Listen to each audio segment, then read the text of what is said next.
Yan, hello everyone. It's me again, Ate Jackie. Welcome. Sa Life is Real. Okay, so medyo sisilong-silong tayo at medyo yan. Okay, mahirap mag-drive kasi naka-motor. Naka-bike yung aking alaga. Kino-control niya pa. Okay, so yan po, ating ipanalangin ang ating neighbor. Okay. Actually, ang bansang Japan kasi yung nangyari nga po, 'di ba? Yung biro mo kapapasok pa lang ng 2024, bigla na lang dumating ang tsunami, ang earthquake, and then yun yung syempre hindi maganda yung pangyayari, 'di ba?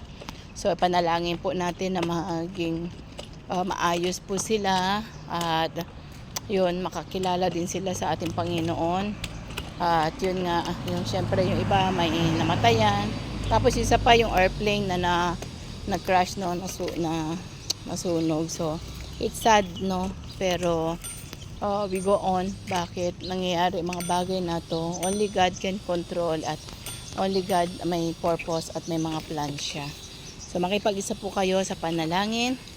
So, dakilang Diyos, salamat po sa hapong ito. Dinadalain po namin ang bansang Japan.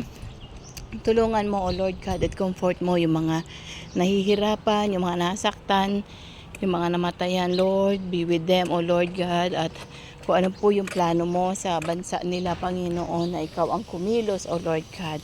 Kaya Father, hayaan mo po na ikaw ang madakila, i-acknowledge nila, O Lord, at alam po namin na lahat ng bagay ay mangyayari dahil nakalaan na po yan sa yung salita sa Bible, O Lord, sa Matthew.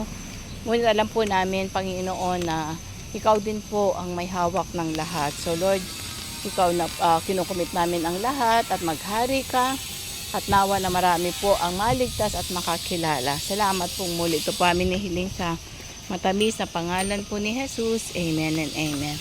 So muli po, shalom shalom. May the Lord God bless you.